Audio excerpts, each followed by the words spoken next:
Ku bbalaza ya Ssabbiiti eno, ssentebe w'akakiiko k'ebyokulonda Simon Byabakama yavaayo n'enteekateeka y'okulonda bassentebe b'ebyalo emiruka n'obukiiko bw'abakyala era n'alangirira okulondebwa kw'abassentebe okubaawo nga 28 omwezi ogujja. Kulonda kujja kubeera ennaku 28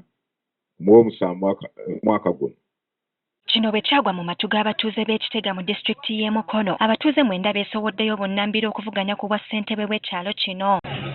Kubaako esowolayo kuliko Patrick Sega wamanyikiddwa nga Bengal, Ronald Sennabulya ng'ono abadde kkansala wa munisipali y'e Mukono, Lukman Teefe n'abalala.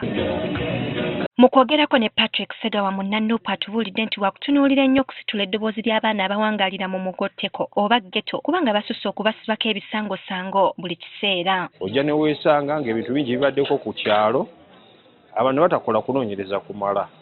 Buli kimu n'abapointinga bano ba ghetto bakola. Ghetto we bakola we bati. So nzize kwagala kuba katizedde wa ghetto ddala. Okakasa nti aba ghetto be bagamba be babadde bakola ekyo ate nze mbabaddemu balimu nina okutandikira ensonga ya security nkakasa nga mu byonna njogera. Ate Lukman Teefe akwatidde NRM bendera ategeezezza nti ye wakutandikira ku pulojekiti za gavumenti ezitabadde nnambulukufu n'enguudo embi wamu n'okutumbula emirimu gy'ebyemikono. Gavumenti ereetawo ebintu byayo biyamba abawansi naye abawaggulu ne batasobozesa basigadde kubifuna. N'entuuka n'okulaba nga amakubo g'oku kyalo kyaffe si malungi.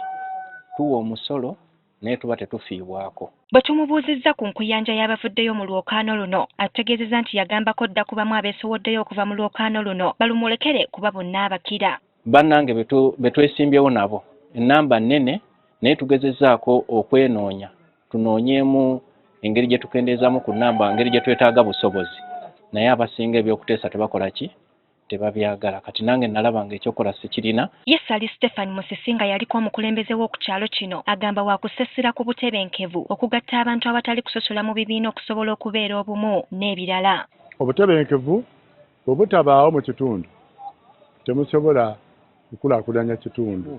Y'ensonga era siina nnyo kibiina kwe njigidde. Nzize nganze olw'okugatta ekkala zonna oba ekibiina byonna.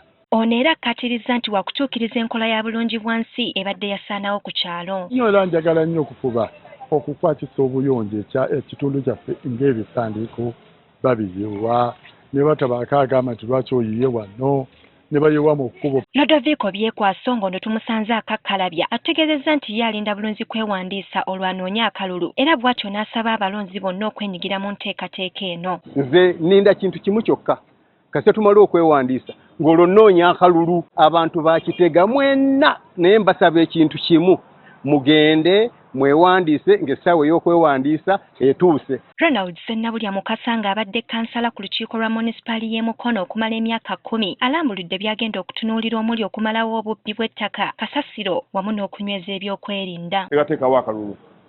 Twesanga challenge gye tusanga mu byalo byaffe wetawulendo bassentebe b'ebyalo mu budde nti tuna bassentebe babeera baddira b'amataka asookunda pooti emu mu kifo kimu beegatta n'ababbi b'ettaka okugobaganya abantu ku bibanja byabwe. Kati bano balindiridde ensalessale w'okulonda nga 28 omwezi ogujja abalonzi basalewo ani gwe baagala okukulembera ekitundu kyabwe.